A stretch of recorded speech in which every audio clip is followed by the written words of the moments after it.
안녕하세요, 타타오입니다. 이번 제목을 지을 때 몇 번의 망설임이 있었습니다. 고급 생명의 도움, 가피를 받는 방법이라고 썼다가 고쳤죠. 고급 생명의 도움, 가피를 못 받는 사람의 특징. 왜 그렇게 바꿨냐면 조금 더 신랄하게 풀어놓고 싶었거든요. 이것은 일종의 경종이기도 합니다. 그리고 저 자신도 그 대상에서 온전히 벗어나지 못합니다. 이 문자인문학은 수직적 가르침이 아니라 수평적 전파입니다. 공유죠. 우선 고급 생명은 뭘 의미하는 것일까요? 원래 저라면 신명, 산신, 천사 이런 표현을 썼을 것인데요. 고급 생명이라 하면 그 차원이 조금 더 광범위합니다. 제 사부님이 즐겨 쓰시는 표현이죠. 이왕 이야기 나온 거, 그 용어들을 좀 정리해 볼까요? 신명을 이야기하자니 먼저 귀신부터 정리해야겠군요. 귀신에서 귀란 평균 인간에 비해 심성이 더 나을 바가 없는 존재로서 어두운 편이며, 인간보다 말이죠. 우리 물질 공간과는 다른 차원 공간의 존재를 이룹니다. 생명을 생성하는 힘은 어떨까요? 빈약하겠죠. 그래서 색깔도 그리 곱지 못한가 봅니다. 신은 인간보다 심성이 높은 존재라서 생명 창조력이 더 강하죠. 그래서 더 밝고, 역시 우리 물질 공간과는 다른 차원의 존재입니다. 그러니 귀는 두려워할 것이 없고 신은 두렵지 않은 존재입니다. 그렇겠죠? 신명은 신이라는 생명이죠. 간단하죠? 그러면 산신은 뭘까요? 역시 신이 평균 사람보다는 높은 존재 차원입니다. 높고 낮다의 기준이 뭐냐고요? 마음보, 즉 심성의 수준을 말합니다. 다만 산신은 인간이 가고자 할 궁극의 목표는 아닙니다. 좀 괜찮은 자리일 뿐이죠. 오행의 세계를 초월한 것은 아닙니다. 덕이 고갈되어 복력이 다하게 되면 언젠가 다시 윤회의 길로 들곤 합니다. 그래서 자칫하면 다시 추락하죠. 당신이 덕을 많이 쌓았지만 수련하는 마음이 없다면 나중에 복을 받아요. 이번 생에든 다음 생에든. 그래서 흔히 산신 레벨이 되곤 합니다. 그러니 우리 수련할까요? 라는 컨텐츠를 며칠 전에 올린 것이죠. 수련을 잘하면 3계와 5행을 초월한다고 합니다. 5행과 3계를 초월한 고급 생명들이 있습니다. 우와, 리스펙트. 그들은 영적으로 어른이죠. 사회인이라고 할까요? 그래서 다시 초등학교로 낙지할 일은 없다고 봅니다. 나중에 세부적인 이야기는 따로 해보도록 할게요. 자, 그리고 천사가 있습니다.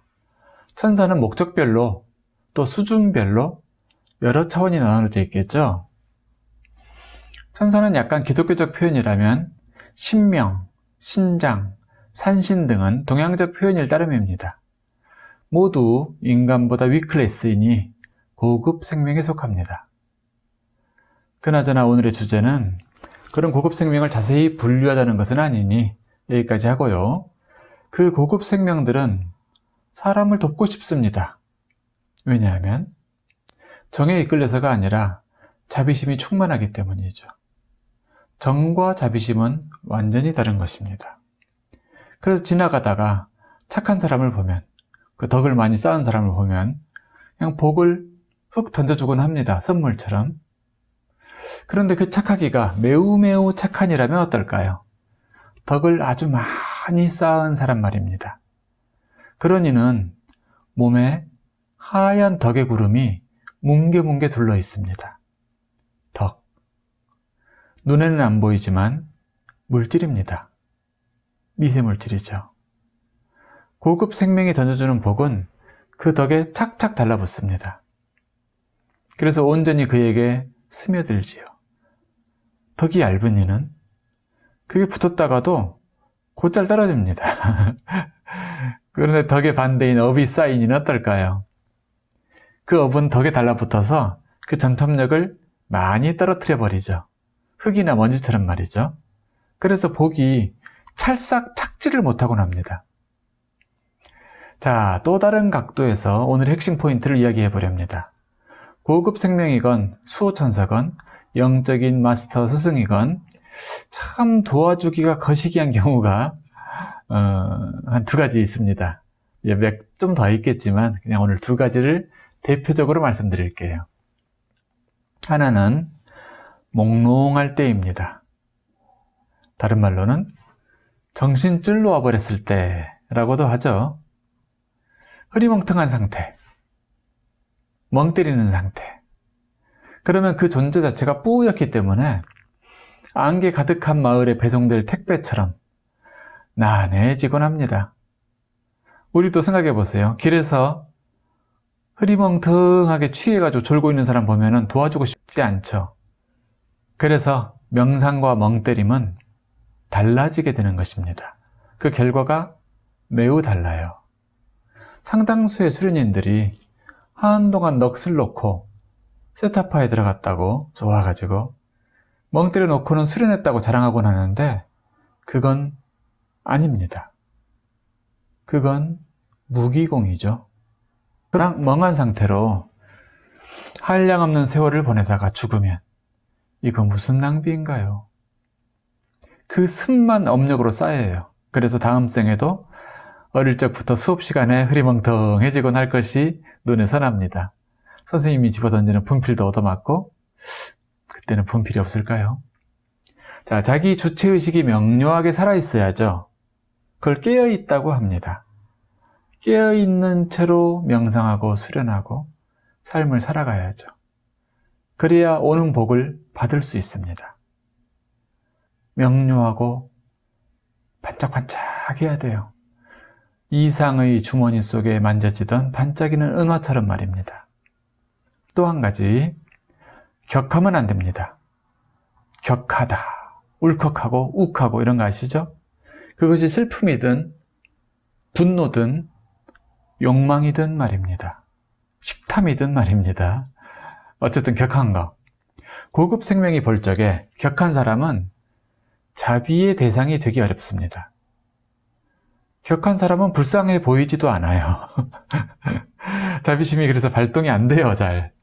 산타가 아이에게 선물을 주려 하는데 그 아이가 버럭 소리 지르고 막말을 해대면 그 선물 주고 싶겠어요?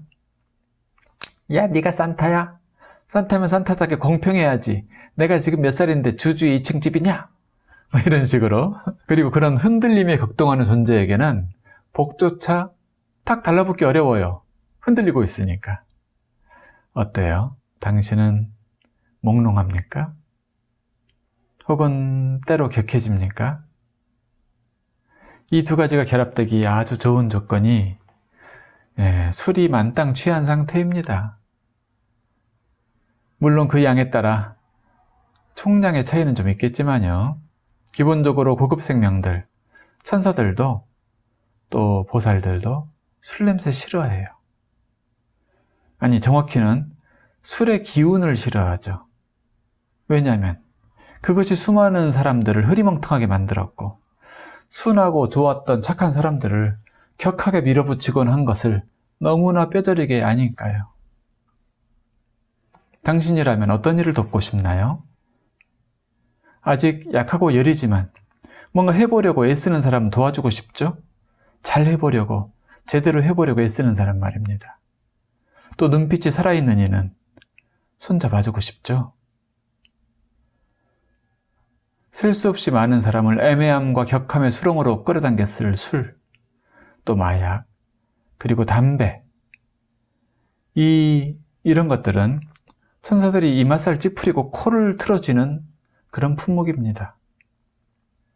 사실 이런 이야기는 제 사부님이 조곤조곤 해주신 것이고 저는 지금 이야기를 풀면서도 가슴이 콕콕 마구 찔리고 있습니다. 저는 담배는 오래전에 끊었지만 술은 아직 합니다. 올해는 아직 한 방울도 안 마셨네요. 아주 끊는 건 모르겠고 양은 아주 소량으로 올해는 줄일 참입니다. 언젠가는 그 냄새만 맡고 즐길 수 있는 정도가 될지도 모르겠어요. 삶 자체가 운전이죠. 인생길이 드라이브 길입니다. 그러니 음주운전은 하지 맙시다.